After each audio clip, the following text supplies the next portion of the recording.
Ah, Smith & Wesson. There's a company that's been around for a long time, and they manufacture a wide range of firearms, from small itty-bitty guys that you can carry concealed no problem in your pocket, all the way up to like the 460 Roland revolver. However, one market they've always tried to be in, and they have succeeded quite a bit because of their price point, has been in the lower priced Glock alternative. For those of you that don't know, a standard Gen 5 Glock 19 is about $500. If you were to get the optics cut version, you're talking $610. So for Smith & Wesson to be able to come out with a gun that's roughly the same size, that has roughly the same build to them, is pretty impressive. The fact is, back in the day, Smith & Wesson had a gun that was so close to a Gen 3 Glock, they got sued and lost. Well, then they redesigned it and came out with what they call the SD lineup. Then they came out with the SDVE, which was the value enhanced lineup, and now we have the SD9 2.0, or 2.0, as Smith & Wesson likes to model their guns. So this is along the same lines as a Smith & Wesson M&P 2.0. This is the second generation of the SD9 lineup, and we'll be taking a look at it. This is the brand new gun. Is it? Is it though? Is it? Well, we're going to find out.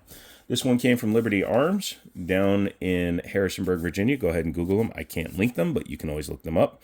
And as you can see, for $300 street, you are getting what is essentially a Glock 19, especially now that they've upgraded it, and we'll be taking a look at it today.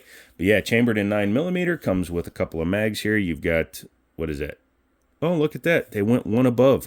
Now has 16 round capacity. So you get 17 rounds when you put one in the chamber. That is Glock 17 numbers, almost.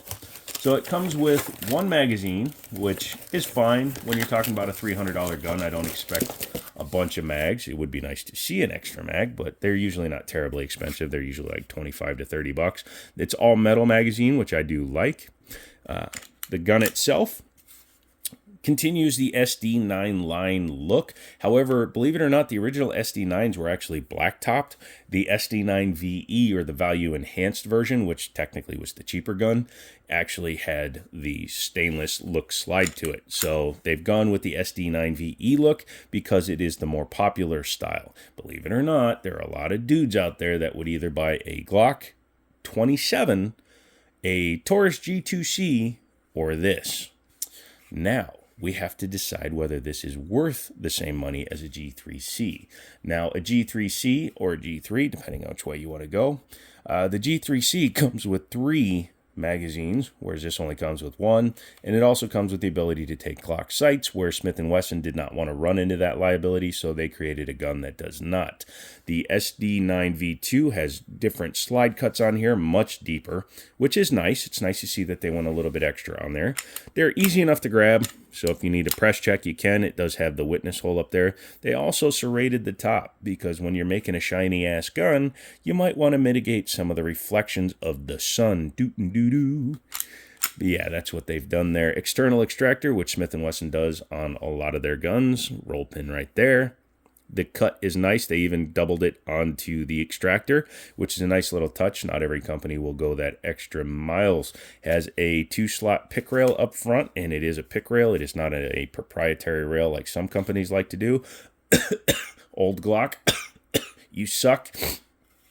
Polymer frame, steel upper, has a M&P style mag release, and it has a flat trigger in it, which is kind of funny when you consider the M&P 2.0 has that stupid articulated one. Very aggressive stippling down here. Very good, very grippy. However, there's none up here. And this is where I like to have some, because for one-handed shooting, it's nice to have extra thumb grip there. It keeps me from sliding up into the slide lock slide release. Big guy problem, maybe, but it is one that is present. I do like that they put a little bit of texturing up here for the memory spot. That is something that a lot of people take for granted, but if you are a newer shooter, that's a great way to practice actual trigger control. So you can sit at home and, do your dry firing and then immediately move your finger up. It's one of the things that, what's his name, James Lovell from War Poet says, well, if you're properly holding your gun in a safe manner, you would look like you're missing your finger. You don't want to be able to see your trigger finger through the trigger guard, and these memory notches allow you to do that very easily. This is designed to be carried, so everything is a little bit flush and protected. You can see this ridge comes up over the side of the mag release, which is reversible, I believe. Nope, it is not. Gen 3 Cloppy. Gen 3 Cloppy.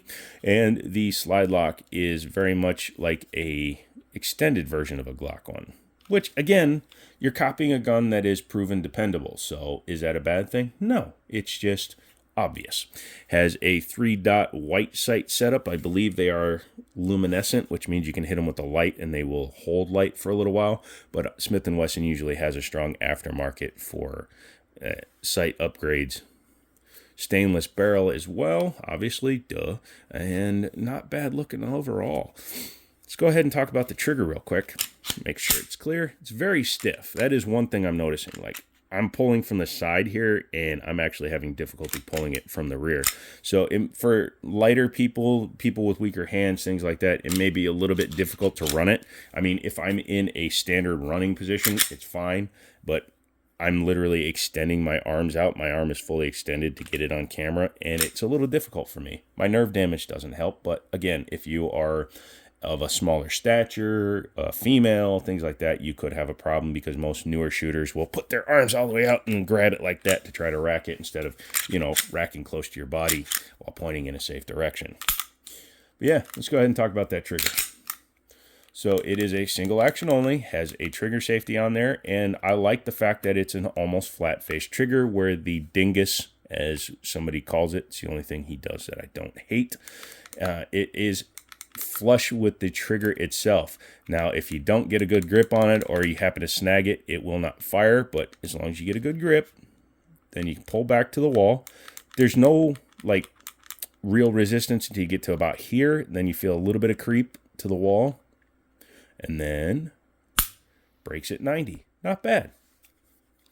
And with the trigger safety being flush, it doesn't bite into your finger like some Glock triggers do. The reset is all the way out to the beginning of the travel, not at the wall. And if you heard that, very faint, I heard a false reset in there, which does happen a lot on these triggers. You can hear, especially when they're brand new, an extra click.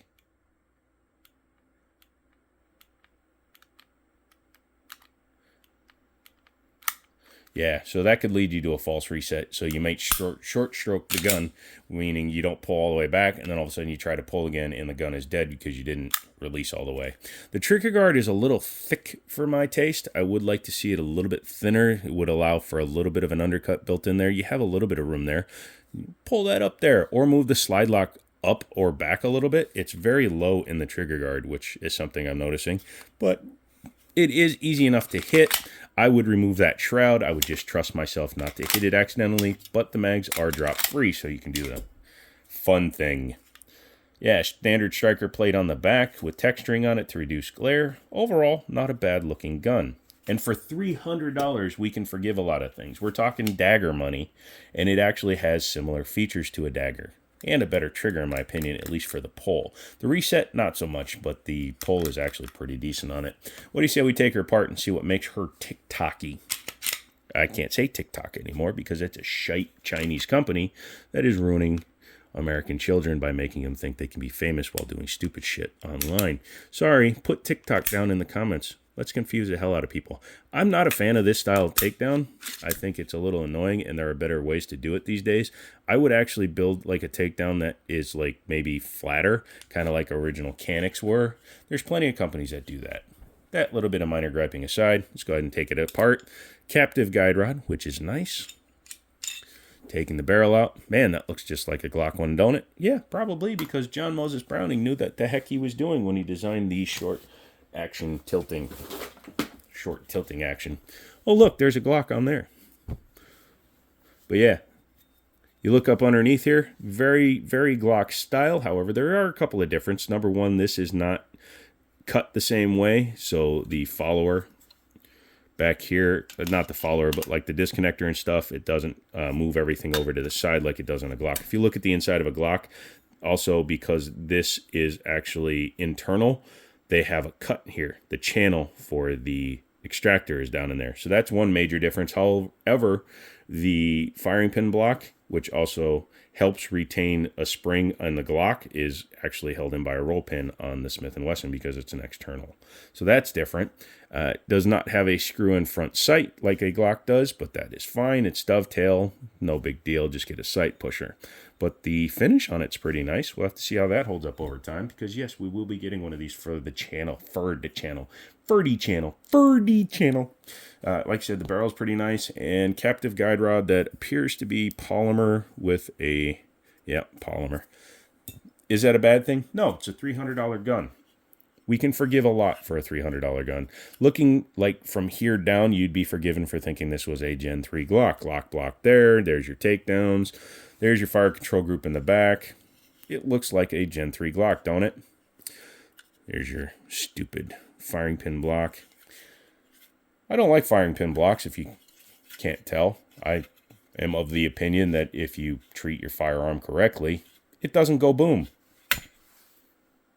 Anyway, overall, the build quality is actually probably above some of the aftermarket manufacturers of Glock clones, and that's because this is Smith & Wesson. They have the development budget as well as the manufacturing budget to build millions of copies of their gun right away, so they can invest more right off the bat, which then brings the cost down because they amortize the cost over the number of units sold. That's why a lot of limited edition stuff like the stupid LTT screwdriver costs $90 because he couldn't afford to build 10 million of them. He can only build 20,000 of them, 30,000 of them, which then drives the cost up massively. Yeah, I know. I just made fun of LTT. Well, if you're watching a gun channel, you're probably not watching a Canadian tech tuber. Reassembly is the same as disassembly. Take your spring, make sure the thin one and the fat end are differentiated because the thin guy goes through here. Go ahead and set your spring back in there. It is compressed quite a bit, which is part of the reason why the gun feels so heavy. But that's fine. I might have to do it off camera because I have shite nerves. There we go. Actually did it on camera. There you go.